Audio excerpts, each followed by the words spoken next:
ඔයා දන්නවද? ඔයාගේ මුළු ජීවිතේම එක තප්පරයකින් කඩුත්තුවකට ඇදලා දාන්න පුළුවන් කියලා. ජේම්ස් ක්ලියර් කියන තරුණයාට උනේ ඒකයි. එක මොහොතකදී එයාගේ මූණට වේගෙන් ආපු බේස්බෝල් බැට් එකක් වැදිලා එයාගේ ජීවිතේම සුණු විසුණු වුණා. සිහිය නැතුව හුස්ම ගන්න පවා බැරුව ඉස්පිරිතාලේ හිටපු මේ තරුණයා කොහොමද ආපහු නැගිටලා ලෝකයේ සාර්ථකම පුද්ගලයෙකුනේ? ඒකට එයා පාවිච්චි කරපු රහස අද මම ඔයාට කියලා දෙනවා. ගොඩක් වෙලාට අපි හිතන්නේ සාර්ථක වෙන්න නම් ලොකු දේවල් කරන්න ඕනේ කියලා. හැබැයි මේ වීඩියෝ එකේදී මම ඔයාට ඔප්පු කරනවා ඔයාගේ දියුණුව තියෙන්නේ ඔයා කරන පුංචි වෙනස්කම් ඇතුලේ කියලා. ඔයාට ඕනේ විභාගයක් පාස් වෙන්නද, ඇඟ හදාගන්නද, නැත්නම් සල්ලි හම්බ කරන්නද? මේ වීඩියෝ එකේ අවසානයේ වෙනකල් බැලුවොත් ඔයාගේ ජීවිතය 37 ගුණයකින් දියුණු කරගන්න පුළුවන් ඇටොමික් හැබිට්ස් ක්‍රමය ඔයාට ඉගෙන ගන්න පුළුවන්. අපි හැමදාම 1% විතරක් දියුණු වුණොත් මොකද වෙන්නේ කියලා ඔයා කවදා හරි හිතලා තියෙනවද? මේක හරියටම කම්පවුන්ඩ් ඉන්ට්‍රස්ට් වගේ. ඔයා දවසකට 1% විතරක් හොඳ දෙයක් කළොත් අවුරුද්දක් අවසානයේදී ඔයා දැන් ඉන්නවට වඩා 37 ගුණයකින් දියුණු වෙනවා. බ්‍රිතාන්‍යයේ බයිසිකල් පදින කණ්ඩායම අවුරුදු 100ක් තිස්සේ පැරදුනා. හැබැයි අලුත් කෝච් ඇවිත් කළේ හැම පොඩි දෙයක්ම 1%කින් විතරක් දියුණු කරපු එකයි. ප්‍රතිඵලය අවුරුදු 5කින් ඔවුන් ලෝක වාර්තා තියමින් ඔලිම්පික් රන් පදක්කම් දිනුවා. මතක තියාගන්න ලොකු ජයග්‍රහණේ ඉන්නේ පොඩි පියවරවල් වලින්.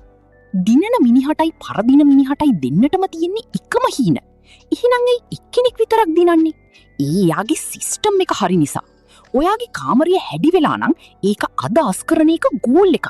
හැබැයි හැමදාම අස් වෙලා තියෙන්න නම් ඔයාට සිස්ටම් එකක් ඕනේ.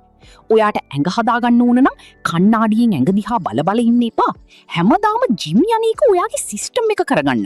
හීන ගැන හිතන එක නතර කරලා අද කරන්න ඕන දේ ගැන හිතන්න. ඔයා දවස් ගාණක් වැඩ කරලත් ප්‍රතිඵල පේන්නේ නැද්ද? ඒකට කියන්නේ value of disappointment කියලා. මේක හරියටම අයිස් කැටයක් රත් කරනවා වගේ. සෙල්සියස් අංශක 25 ඉඳන් 31 වෙනකල් රත් කළත් අයිස් කැටිය දිය වෙන්නේ නැහැ. හැබැයි අංශක 32 වුණ ගමන් ඒක දිය වෙන්න ගන්නවා. ඒ කියන්නේ කලින් කරපු වැඩ අපතේ ගියේ නෑ. ඒ හැම දෙයක්ම ගබඩා වෙලා තිබුණා. ඔයා කරන හැම පොඩි දෙයකම ප්‍රතිඵලයේ එකපාරටම එනවා. ඉතකල් ඉවසීමෙන් දිගටම කරගෙන යන්න. සාර්ථකත්වයේ ලොකුම රහස තමයි ඔයාගේ අන්‍යතාවය. ඒ කියන්නේ ඩෙන්ටිටි එක වෙනස් කරගන්න එක. පොතක් කියවන්න උත්සාහ කරනවා වෙනුවට මම පොත් කියවන කෙනෙක් කියලා හිතන්න. ව්‍යායාම කරන්න හදනවා වෙනුවට මම මගේ සෞඛ්‍ය ගැන හිතන මලල ක්‍රීඩකෙක් කියලා හිතන්න.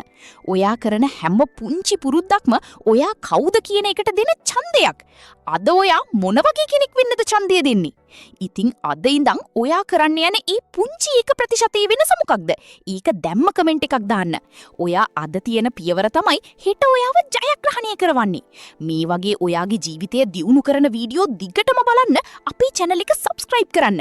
වීඩියෝ එක like කරන්න. මතක තියාගන්න ලොකු දේවල් පටන් ගන්නේ පුංචි තැන් වලින්. ඊළඟ වීඩියෝ එකකින් හමු වෙමු.